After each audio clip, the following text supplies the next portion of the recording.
Salut les amis, et bienvenue dans cette nouvelle vidéo. Et pour les nouveaux sur cette chaîne, abonnez-vous, si vous adorez les histoires incroyables, touchantes, insolites et magiques du monde.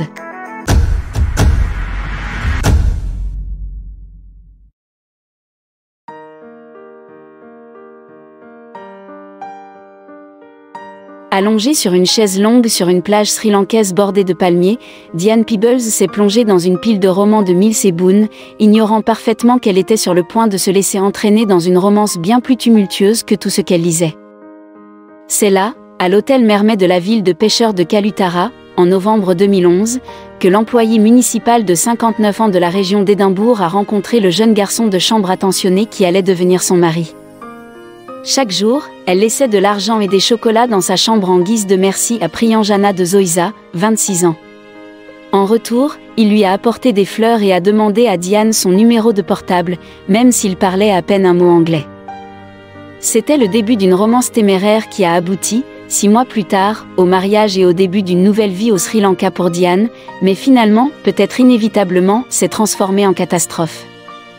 Car non seulement la vie de Madame de Zoïsa était un monde loin du paradis qu'elle prévoyait, mais son jeune mari a été abattu le mois dernier après avoir été impliqué dans un meurtre de gang présumé de style mafieux. Cela n'a pas été la vie que je pensais que ce serait, c'est ainsi que Diane, un peu discrètement, l'a dit cette semaine. Après avoir remis la quasi-totalité de ses biens matériels à son jeune mari lorsqu'elle s'est installée dans son pays natal, elle est désormais prise au piège d'une situation aussi désespérée qu'incroyable. Incapable de vendre sa maison, une villa de 3 chambres construite sur le produit de ses économies et enregistrée au nom de son mari, si elle retourne au Royaume-Uni, elle risque de tout perdre. Certes, le cauchemar de Shirley Valentine qui est devenu l'actualité mondiale cette semaine a laissé beaucoup de gens se demander comment diable la retraitée britannique s'est permise de se retrouver dans une situation aussi désespérée en premier lieu. Mais, comme Diane l'explique depuis la maison qu'elle partageait autrefois avec son mari, le chemin du véritable amour est le plus souvent chaotique. S'il y avait une chance de bonheur, j'allais la saisir, dit-elle. Maintenant, vivant seule dans un village côtier actuellement battu par les pluies de la mousson, elle regarde avec remords la vie qu'elle a abandonnée à Musselburgh, à l'extérieur d'Édimbourg, où elle possédait son propre appartement et avait un emploi de 17 000 livres sterling par an, en tant qu'assistante du service à la clientèle auprès du conseil d'Édimbourg, et d'un cercle d'amis proches. Mais n'ayant jamais été mariée, n'ayant jamais eu d'enfant ou n'ayant jamais trouvé l'amour durable, elle a vécu à la maison avec ses parents jusqu'à leur mort. Alors qu'elle était dans la quarantaine, Diane croyait que Priyanjana représentait sa dernière chance de trouver l'amour, même si cela signifiait abandonner sa vie au Royaume-Uni pour le faire. Même avant son arrivée au Sri Lanka en novembre 2011, ses projets de vacances avaient mal tourné. Elle était censée voyager avec une femme allemande qu'elle avait rencontrée pendant ses vacances l'année précédente en République dominicaine, mais son compagnon de voyage a abandonné en raison de problèmes de santé. « J'aurais perdu mon argent si je n'y allais pas, dit Diane, alors j'y suis allée toute seule. » Le Mermet Hotel, un complexe balnéaire tout compris où la tranquillité rencontre le paradis, était selon Diane, charmante et paisible. Et puis il y avait Priyanjana, son charmant garçon de chambre, tout juste âgé de 20 ans à l'époque, qui l'appelait toujours poliment Madame. Au début, dit Diane, elle n'avait aucune idée qu'il pourrait être amoureux d'elle, pas même quand il lui a demandé son numéro. « Je n'y ai rien pensé, dit-elle. Il était très agréable et poli et essayait d'apprendre l'anglais. Même la boîte de fleurs qu'il lui a offerte, et qu'elle a laissée parce qu'elle ne pouvait pas les emporter dans l'avion du retour, ne semble pas avoir éveillé ses soupçons. Mais environ une semaine après son retour en Écosse, elle a décroché son portable qui sonnait pour entendre une voix dire « Bonjour madame, vous vous souvenez de moi ?»« Je ne m'attendais pas à avoir de ces nouvelles, » dit-elle. « Il a dit qu'il voulait vérifier que j'étais bien rentrée. Il a dit qu'il aimerait me revoir. » Jusque-là dans sa vie, dit Diane, il n'y avait pas eu de grande romance ou quoi que ce soit d'autre que la relation la plus brève. Elle avait déjà essayé les rencontres sur Internet et s'était inscrite à une organisation qui associe des correspondants à des membres des forces armées, mais déclare « Je n'avais jamais eu beaucoup de chance avec des petits amis auparavant. Je n'ai cliqué avec personne. » De toute évidence, elle était seule, et par conséquent, vulnérable lorsqu'elle a commencé à échanger des SMS avec Priyanjana. Il se terminait toujours par « Que Dieu vous bénisse ». Je vous aime. Ils sont devenus amis sur Facebook. À mesure que son anglais s'améliorait, ils ont commencé à se parler à l'écran, via Skype. J'ai commencé à développer des sentiments forts pour lui, alors j'ai dit, je reviendrai vous voir. À ce moment-là, Priyanjana parlait déjà de mariage, et tandis que Diane dit qu'elle a essayé de le repousser, elle était clairement flattée par son ardeur apparente.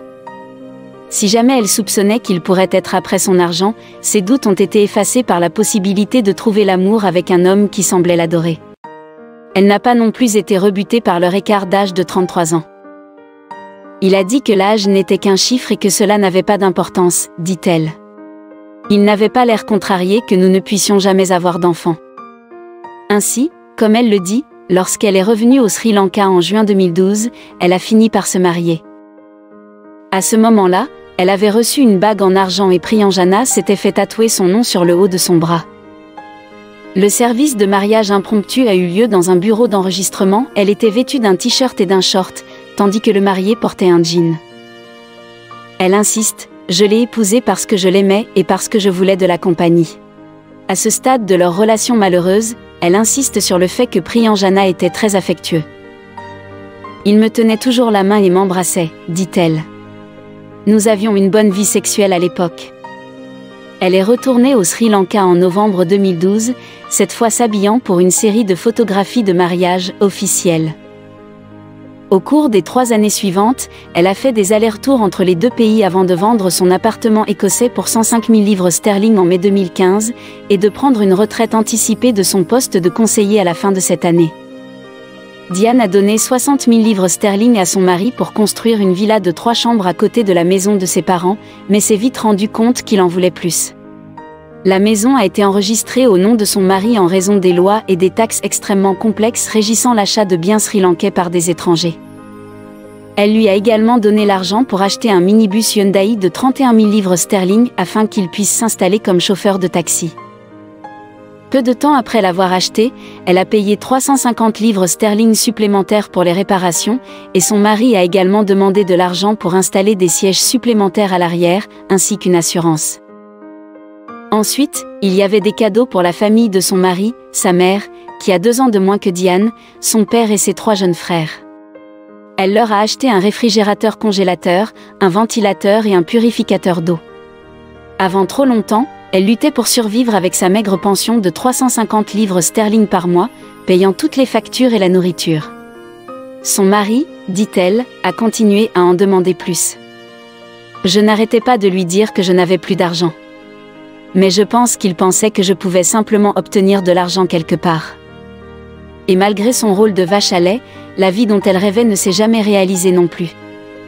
Son mari était absent pendant des semaines d'affilée, apparemment au travail, alors qu'elle était assise seule dans la maison qu'elle avait payée avec seulement la télévision, le téléphone, Internet et son Kindle pour compagnie. Lorsqu'il était à la maison, il sortait souvent seul à des fêtes, lui disant que la musique serait trop forte ou que la nourriture serait trop épicée. L'année dernière, elle est brièvement retournée en Écosse, dans l'espoir de recommencer, mais dit qu'elle n'a pas pu trouver d'emploi ou de logement social, et après des semaines passées chez des amis ou dans des chambres d'hôtes, elle est retournée au Sri Lanka en septembre, déterminée à donner à son mariage une autre chance. Juste avant Noël l'année dernière, elle a trouvé un certificat de mariage dans la poche de Priyanjana. Écrit dans son Singhalais natal, la plupart étaient indéchiffrables. Lorsqu'elle lui a demandé s'il s'était remarié dans son dos, Priyanjana a affirmé que le certificat appartenait à son frère, mais les âges sur le certificat ne correspondaient pas, et Diane pense maintenant que son mari a pris une seconde femme et menait une double vie. Certes, il était de plus en plus absent de chez lui, racontant à Diane qu'il était occupé à travailler dans la capitale sri-lankaise Colombo, à conduire des touristes vers et depuis l'aéroport. « Je n'ai pas déménagé ici pour être seule toute la journée et toute la nuit, dit-elle. J'ai réalisé qu'il devait travailler et gagner de l'argent et qu'il n'allait pas simplement rester assis à la maison, mais je n'ai jamais vu d'argent pour la nourriture ou pour payer les factures. Il a dû le donner à son autre femme. » Au moment de son meurtre brutal le mois dernier, le couple mal assorti avait de terribles disputes, principalement à propos d'argent. Diane admet avoir giflé le visage de son mari de frustration alors qu'il se moquait simplement d'elle. Même ainsi, son assassinat le 30 mai a été un choc terrible. Priyanjana a été abattu à 3 reprises par 2 hommes à moto alors qu'il visitait la maison d'un ami. Il a réussi à courir à l'intérieur de la maison où il s'est effondré dans une mare de sang, ensuite est mort. Ces meurtriers présumés sont désormais en garde à vue. Même si les choses n'allaient pas bien pour nous, ce fut un choc terrible, explique Diane, qui s'est assise avec le corps embaumé de son mari alors qu'il était déposé dans la maison de sa mère à côté pendant 2 jours avant ses funérailles. Je suis toujours très contrariée à ce sujet. Maintenant qu'il est mort, elle est un peu mélancolique quand elle parle de lui. Je pense qu'il m'a peut-être aimé mais pas autant qu'il l'a dit. Dans une tournure ironique, la police enquête sur la possibilité que la nouvelle richesse de Priyanjana en ait fait la cible de voyous, qui l'ont vu conduire dans un minibus coûteux et vivre dans une toute nouvelle maison, et le menaçaient pour de l'argent. Peu de temps après sa mort, Diane a découvert que son mari avait contracté un prêt de 8000 livres sterling sur le minibus sans en parler à personne. La police pense qu'il a peut-être utilisé l'argent pour payer ceux qui le menaçaient. Jusqu'à ce que Diane rembourse le prêt, elle est incapable de vendre le minibus, ce qui signifie qu'elle vit actuellement de sa pension et d'une carte de crédit. Elle s'est tournée vers le Haut-Commissariat britannique à Colombo, qui, dit-elle, l'a mise en contact avec un avocat pour l'aider à démêler ses affaires financières complexes. Bien que les relations avec la famille de son mari semblent amicales, ils disent vouloir qu'elle reste au Sri Lanka, mais Diane ne les croit pas. En réalité, je pense que ce qu'ils veulent, c'est que je retourne en Écosse et que je leur laisse la maison pour que le frère et la femme de Priyanjana emménagent. À la fin, elle n'aura peut-être pas le choix. Malgré son mariage, elle n'a qu'un visa de résidence de 6 mois, qui expire en octobre. Maintenant que son mari est mort, il ne sera peut-être pas possible de le prolonger. Sa seule raison de rester, dit-elle, est de trouver un moyen de vendre la propriété et de récupérer une partie de son argent.